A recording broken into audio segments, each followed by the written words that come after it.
गुंगिर अपनी कहानी का जॉन विक है, दुनिया का सबसे डरावना और मशहूर लीजेंडरी हत्यारा। लेकिन हैरानी की बात यह है कि वही आदमी अब एक साधारण हाई स्कूल का छात्र बन चुका है। पर धोखा मत खाना, उसके पास अभी भी वही स्किल्स हैं और वो गुंडों के झुंड को ऐसे पीट देता है जैसे ये बस उसके लिए एक आम मंगलवार हो। अपने टारगेट्स को चुपचाप खत्म करने के बाद वो अब अपनी शांत और सामान्य स्टूडेंट लाइफ को अपनाता है। लेकिन यहाँ तक पहुँचने के लिए चलो उसकी बैक स्टोरी में चलते हैं। ये बंदा अब तक का सबसे ताकतवर असैसिन था और अपनी आखिरी मिशन पर था ताकि हमेशा के लिए ये दुनिया छोड़ सके। अपने टारगेट चेयरमैन अकागी को पकड़ते हुए उसने गोली की रफ्तार से भी तेज रिएक्ट करते हुए सबको मौत के घाट उतार दिया। अकागी को पता था कि अब उसकी मौत पक्की है और वो रहम की भीख मांगने लगा। तभी हयाते, जो खुद भी एक असैसिन है और तुजी का सबसे अच्छा दोस्त है, ने उसे ख़त्म कर दिया। उनकी ऑर्गेनाइजेशन ने उन्हें अकागी को मारने का टास्क दिया था, तो उन्होंने चेयरमैन को शूट कर मिशन पूरा किया। लेकिन किल के तुरंत बाद तुजी ने अकागी के फ़ोन की स्क्रीन देखी जिसमें उसकी और उसकी बेटी की फ़ोटो थी। तभी उसने फैसला किया कि अब वो इस खूनी दुनिया का हिस्सा नहीं बनेगा और रिटायर हो गया। तुझे अपने घर लौट आया जहां उसकी गर्लफ्रेंड माई उसका इंतज़ार कर रही थी ताकि उसके लिए अच्छा खाना बना सके। वापसी के रास्ते में हयात तुझे की तारीफ़ों के पुल बांध रहा था कि वो नंबर वन असैसिन है और उसकी स्किल्स कितनी कमाल की हैं। भले ही पूरी दुनिया उसके नाम से डरती थी, लेकिन हयाते मानता था कि ये उनके काम में फ़ायदा देता है। हालांकि वो पहले से ही उदास था कि उसका सबसे अच्छा दोस्त हमेशा के लिए रिटायर हो रहा है। लेकिन तुझी अब इस काम से थक चुका था और एक नॉर्मल लाइफ जीना चाहता था। ये सब तब से शुरू हुआ जब वो मराई अपनी गर्लफ्रेंड से मिला। वो बस उसके साथ और उनके कुत्ते जॉन के साथ एक शांत जिंदगी जीना चाहता था, वो सुकून जो उसे पहले कभी महसूस नहीं हुआ था। हयाते को लगता है कि एक असैसिन के लिए ये आसान नहीं होगा क्योंकि उसने पूरी जिंदगी बस मारना ही सीखा है। हैरानी की बात है कि ये बेरहम हत्यारा एक लवर बॉय भी है जो जल्द ही अपनी गर्लफ्रेंड को प्रपोज करने की सोच रहा था। घर लौटते वक्त तुझे एकदम स्मार्ट दिख रहा था और अपनी नई सामान्य जिंदगी का स्वागत करने जा रहा था। अपने प्यार से मिलने के लिए वो एक नर्वस लड़के की तरह खुद को तैयार कर रहा था। लेकिन अचानक खून की गंध ने उसे चौकन्ना कर दिया और एक अजीब डर उस पर हावी हो गया। वो मराई के साथ अपनी नई जिंदगी शुरू करना चाहता था, लेकिन जैसे ही वो घर के अंदर दौड़ा, उसकी उम्मीदें राख में बदल गईं। माई खून के तालाब में पड़ी थी और उसके कुत्ते का भी वही हाल था। टूटे हुए मन से वो उसके पास गया और सवाल करने लगा कि ये सब किसने किया होगा। तभी उसे पीछे हयाते की मौजूदगी महसूस हुई और उसने अपने सबसे अच्छे दोस्त को पुकारा। हयाते ने तुझे की तारीफ की कि वो हमेशा जान लेता है कि उसके पीछे कौन है। लेकिन सच्चाई ये थी कि ऑर्गेनाइजेशन नहीं चाहती थी कि तुझी जैसे इंसान रिटायर होकर आराम से जिए, खासकर जब वो उनके मकसद में मदद करने से मना कर दे। हयाते का मानना था कि माई एक समस्या है, इसलिए उसने उसे मार डाला ताकि तुझी आज़ाद हो जाए। और फिर ओडिन की मर्जी के नाम पर उसने तुर्जी को भी वहीं ख़त्म कर दिया, अफसोस जताते हुए कि दुनिया ने सबसे बड़े असैसिन को खो दिया। अपने आखिरी पलों में तुर्जी ने कड़वी सच्चाई समझी। उसके जैसे आदमी के लिए खुशहाल अंत और सामान्य ज़िंदगी कभी संभव नहीं थी और उसकी वजह से उसकी प्रेमिका को उसकी खूनी ज़िंदगी की सज़ा भुगतनी पड़ी, बस इसलिए क्योंकि उसने हद से ज़्यादा सपने देखने की गलती की। तभी बेहोशी की हालत में उसने कई अनजानी आवाज़ें सुनी जो उसकी मदद करने की कोशिश कर रही थीं। ये आवाज़ें उसके लिए अजनबी थीं जब तक कि उसने फिर से अपनी आंखें नहीं खोलीं। लेकिन इस बार वो तुझी असैसिन नहीं था और ना ही अपने प्रियजनों के पास मर रहा था। वो लड़का घबराकर बिस्तर से उठने की कोशिश करता है। धुंधली नज़रों के बीच जब उसने शीशे में देखा तो महसूस हुआ कि वो अब पूरी तरह कोई और बन चुका है। अब वो सबसे डरावना बेरहम असैसिन नहीं रहा, बल्कि एक नौजवान लड़का था। काइडो फुजिवारा को बताया गया कि उसने अपने सारे टेस्ट पास कर लिए हैं और पिछले 1 महीने में उसकी रिहैबिलिटेशन सफल रही है। डॉक्टर खुशी से कहता है कि उसकी खोई हुई यादें तब लौट आएंगी जब वो अपनी सामान्य जिंदगी में वापस जाएगा। यानी काइडो को शायद भूलने की बीमारी एमनेशिया थी। लेकिन कहानी का दूसरा पहलू ये है कि कोरियन जॉन विक के लिए आखिरी याद वो दर्दनाक नज़ारा था। उसकी गर्लफ्रेंड खून में लथपथ और उसके प्यारे कुत्ते की लाश उसके पास। तुझी, वो हत्यारा जो अंधेरी जिंदगी से बाहर निकलना चाहता था, अपने इकलौते दोस्त हयाते के धोखे से मारा गया। और अब अगली ही पल वो एक नौजवान लड़के के शरीर में है, जिसकी पहचान उसके ठंडे और खूनी अतीत से बिल्कुल अलग है। अभी उसके पास सुलझाने के लिए बहुत कुछ है, लेकिन अस्पताल में रहने के दौरान उसने कुछ बातें जोड़ ली हैं। असल में काइडो फुजिवारा, जिसका ये शरीर है, स्कूल जाते समय एक ट्रक हादसे में मारा गया था और ट्रक रिग्न का शिकार बन गया था। उस लड़के को एक जानलेवा ब्रेन इंजरी हुई थी, जिसके लिए तुरंत सर्जरी करना ज़रूरी था।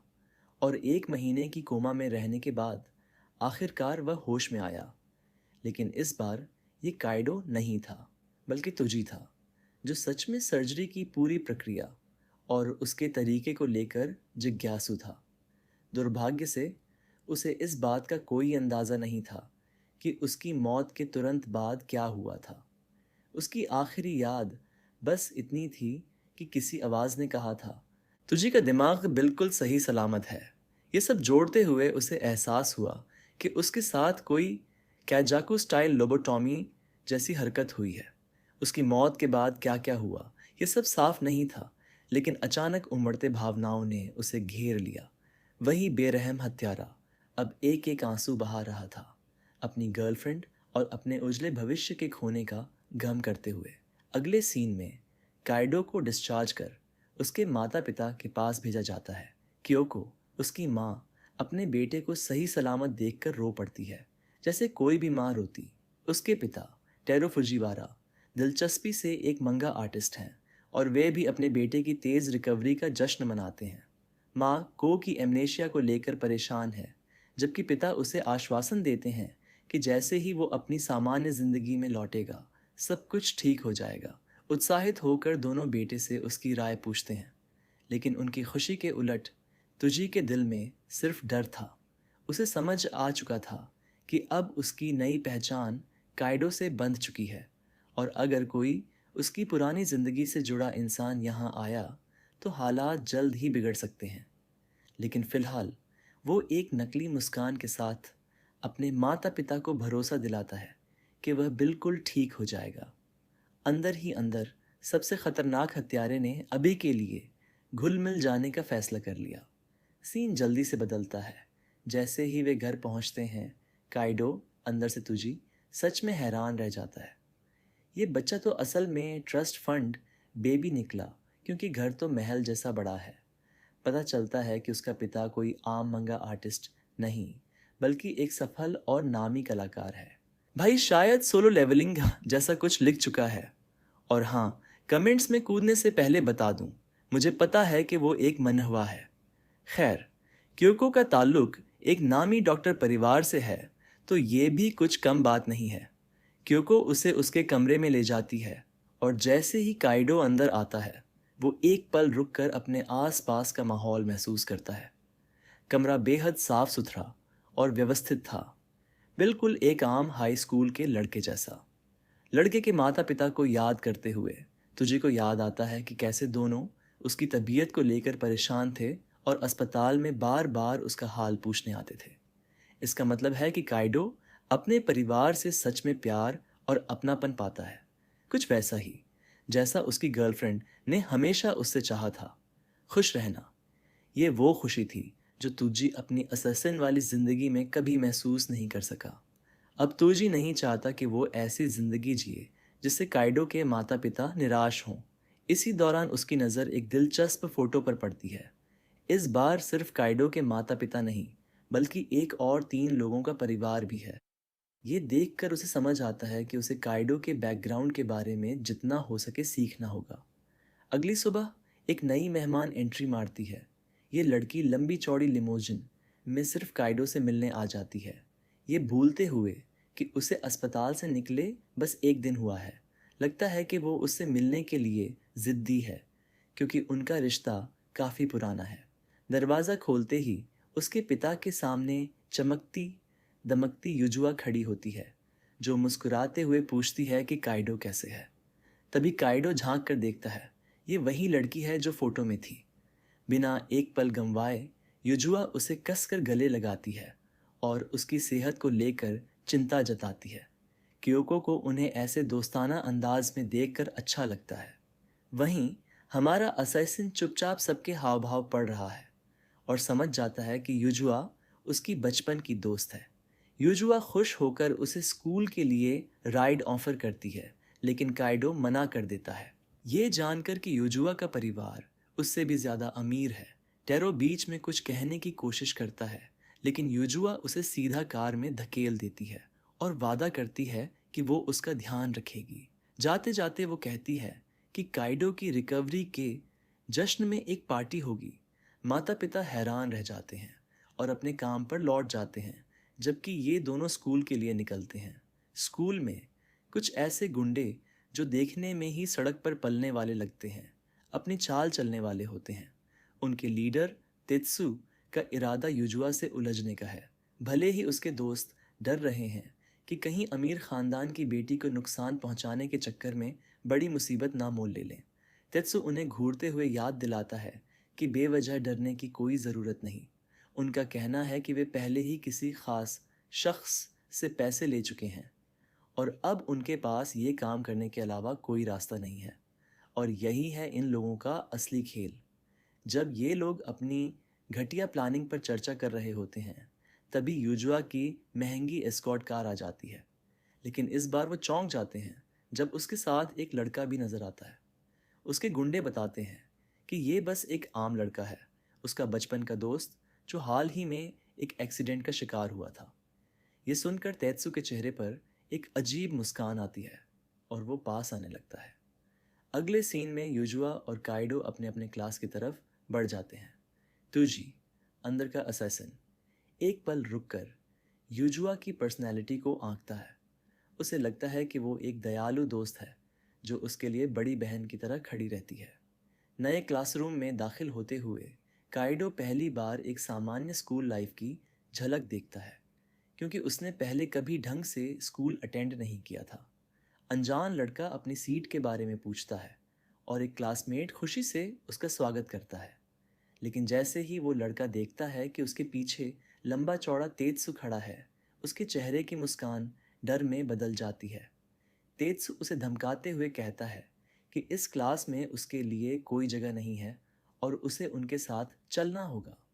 थोड़ी देर में वही गुंडों का झुंड उसे बाहर ले जाता है, जबकि मासूम काइडो अब भी सोच रहा है कि उसकी डेस्क यहीं कहीं है या नहीं। पहले की हंसी मजाक को याद करते हुए काइडो को शक होता है कि ये लोग उससे खेल रहे हैं, खासकर अब जब ये सब उसे घूर रहे हैं। गुस्से में काइडो उनसे सीधा पूछता है कि उसकी सीट कहाँ है। तेत्सु और उसके चमचे इस सीन का मजा ले रहे हैं। तेत्सु पास आकर एक डील रखता है, अगर काइडो घुटनों के बल बैठकर माफी मांग ले तो वो उसे सिर्फ कुछ घूंसे मारकर छोड़ देंगे। असल में तेत्सु के पेट में दर्द ये है कि युजुआ को काइडो पसंद है, उसे नहीं। तेत्सु तो यहाँ तक धमकी देता है कि अगर काइडो ने युजुआ के पास कदम भी रखा तो वो दोनों को मार डालेगा। मज़ेदार बात यह है कि ये धमकी वो शख्स को दे रहा है जो अंदर से असल में जॉन विक है। काइडो हालात को समझने के लिए एक पल लेता है और निराश होता है, अपने लिए नहीं बल्कि अपने नए शिकारों के लिए जो अब पिटने वाले हैं। असैसिन का इरादा इस नए शरीर में किसी को चोट पहुंचाने का नहीं था, क्योंकि वो साफ सुथरी जिंदगी जीना चाहता था। आखिरी चेतावनी के तौर पर वो शांति से तेत्सु से कहता है कि अगर वो अपनी बात वापस ले ले तो ये मामला शांतिपूर्वक निपट सकता है। लेकिन ये सुनकर सुनहरे बालों वाला, नहाने से परहेज करने वाला गुंडा ऐसे भड़क उठता है जैसे उसने टैको बेल खाने के बाद डायरिया पकड़ लिया हो। तेज गुस्से में तमतमाया तेत्सु मुट्ठी कसकर सीधा काइडो पर हमला करता है, जैसे एक ही वार में उसे खत्म कर देगा। लेकिन हमारा ग्लोरियस किंग पहले ही उसकी हरकत पड़ चुका है। वॉर की दिशा, ताकत और खुली कमजोरियां सब देख चुका है। उसके लिए ये एक घटिया पंच है जिसमें लाखों खुले मौके नजर आते हैं। इतना धीमा अटैक कि काइडो को जरा भी मेहनत नहीं करनी पड़ती। सिर्फ एक पंच से तेत्सु का कॉन्फिडेंस चूर चूर हो जाता है। हालात को गंभीर समझते हुए काइडो खूबसूरती से एक पाम स्ट्राइक सीधे तेत्सु की ठुड्डी पर मारता है और फिर जूडो स्लैम से उसे जमीन पर पटक देता है। उसी पल उसे एहसास होता है कि असली दुनिया उस नर्क के मुकाबले जिसमें वो जीता था कितनी बेकार तरीके से शांतिपूर्ण है। कुछ देर बाद यूजुआ उसकी मदद के लिए दौड़ती हुई आती है, लेकिन देखती है कि ये आदमी छत पर धूप में खड़े होकर ऑनरा फार्मिंग कर रहा है। असल में ये खतरे में नहीं था, ये खुद खतरा है। यूजुआ हैरान रह जाती है, सोचती है क्या ये वही काइडो है जिसे वो बचपन से जानती है। वो हिचकिचाते हुए पूछती है कि क्या ये सब उसी का काम है जिसने इन गुंडों को धूल चटा दी। शुरू में काइडो टालता है, लेकिन फिर बहाना बनाता है कि उसे बस एक बेकार झगड़े में घसीटा गया था। पता चलता है यूजुआ को भी ये खबर मिल गई थी, इसलिए वो फौरन छत पर उसे देखने भागी थी।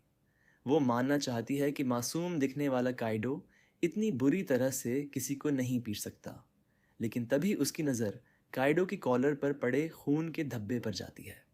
उसे लगता है कि काइडो को चोट लगी है। काइडो समझाने की कोशिश करता है कि वो ठीक है, लेकिन युजुआ गुस्से में उसे डांट देती है कि उसने उसे इतनी चिंता क्यों दी। उसका गुस्सा अचानक उदासी में बदल जाता है, मानो वो ये सोच भी नहीं सकती कि काइडो को चोट लगे।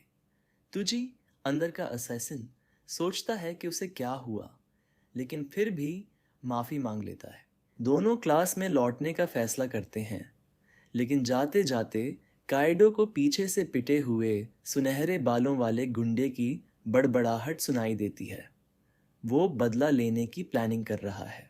सीन तुरंत कट होकर रात की उस पार्टी पर आता है जो यूजुआ ने पहले प्लान की थी। घर में शैंपेन और लजीज खाना सजा है, इतना बढ़िया कि लग रहा था जैसे गॉर्डन रामसे ने खुद पकाया हो। माता पिता हंसी मजाक में पल का मजा ले रहे हैं, लेकिन काइडो के दिमाग में फिर से माई की मुस्कान और उसके कहे शब्द घूम जाते हैं, जल्दी खा लो, जिससे वो किलिंग मशीन से ईटिंग मशीन में बदल जाता था। यहाँ तक कि उनका कुत्ता भी खाना चखना चाहता था। उसी रात तुझे अपनी गर्लफ्रेंड के पास गया था, सोचते हुए कि क्या यही एहसास होता है अपने परिवार के साथ एक खुशहाल पल बिताने का। अब वही एहसास उसके अंदर फिर से जग रहा है जब वो आखिरकार एक सामान्य जिंदगी का स्वाद छक रहा है। खैर, युजुआ पार्टी में देर से पहुंचती है, जबकि आइडिया उसका ही था। काइडो के पिता बताते हैं कि युजुआ हाल ही में मुश्किल वक्त से गुजर रही है, लेकिन वो कभी ये जाहिर नहीं करती और हमेशा हिम्मत का चेहरा लगाए रहती है। अचानक काइडो के सीने में एक बेचैनी सी उठती है, मानो उसके इंस्टिंक्ट्स उसे किसी खतरे का संकेत दे रहे हों। जिज्ञासा से वो अपना फ़ोन चेक करता है। उसकी बचपन की दोस्त का कॉल आ रहा है। कॉल उठाकर वो उसके हालचाल पूछता है, लेकिन दूसरी तरफ से उसी पहले वाले गुंडे की आवाज़ें सुनाई देती है। पंख खुश था कि लड़के ने तुरंत बात समझ ली और उसे अपने भेजे हुए कोऑर्डिनेट्स पर आने का न्योता दिया, और अगर कायदो ने मना किया तो वो युजुआ को भुगतने पर मजबूर कर देंगे। वैसे वही लड़की और उसका ड्राइवर अभी बंधक हैं, तो वो सच में मजाक नहीं कर रहा। पीछे से युजुआ की चीखती आवाज़ आती है। वो उसे आने से मना कर रही है, लेकिन हमारे लड़के को सब समझ आ चुका है। अगर वो कुछ नहीं करेगा तो वो उसे चोट पहुंचाएंगे। तो वो डायरेक्शन पूछता है और गुंडा खुशी खुशी बता देता है। कॉल ख़त्म होते ही कायदो ऐसे एक्ट करता है जैसे किसी और दोस्त से बात कर रहा था। वो अपने पेरेंट्स को बोलता है कि उसे एक छोटा सा काम करके आना है और जल्दी लौट आएगा। सीन कट होता है। एक अंधेरी सुनसान फैक्ट्री में करीब दर्जन भर हथियार बंद बदमाश कायदों की धुनाई के लिए तैयार खड़े हैं। सिर्फ यही नहीं, ऑर्गेनाइजेशन का लीडर भी वहाँ मौजूद है और उसका बॉडीगार्ड साइड में आराम से वर्कआउट कर रहा है। लीडर गुस्से में है कि तात्सुया ने उसे यहाँ बुला लिया। वो लो प्रोफाइल में रहना चाहता था और ऐसे अचानक बुलावा आना उसे खतरे में डाल सकता है। खैर, वो घटिया इंसान बताता है कि उसने युजुआ को पकड़ा है ताकि ऑर्गेनाइजेशन का ऑर्डर पूरा किया जा सके। उन्हें उसकी विरासत, इनहेरिटेंस के बारे में कुछ सीक्रेट जानकारी चाहिए, पर अब तक युजुआ कुछ नहीं बोली। यही वजह है कि तात्सुया ने उसके बेस्ट फ्रेंड को बुलाया, वो लड़का जो हमेशा उसके आसपास घूमता है। सोचा कि अगर उसे धमकी देंगे तो वो सच उगल देगी, और अगर ये प्लान कामयाब हो गया तो तात्सुया को ऑर्गेनाइजेशन में उसकी ऑफिशियल पोजीशन मिल जाएगी। लीडर मान जाता है, लेकिन चेतावनी देता है कि अगर वो फेल हुआ तो नतीजे बुरे होंगे। देखो, इनुकामी, वो मसल मॉन्स्टर, बात करने वालों में से नहीं है। उसका सिर्फ एक ही काम है, मारना। और वो ये साबित करता है एक डंबल इतनी तेज़ी से फेंक कर कि दीवार ही तोड़ देता है। उसकी मौजूदगी से ही तात्सुया के पसीने छूट जाते हैं, क्योंकि अगर वो असफल हुआ तो अगला नंबर उसी का होगा।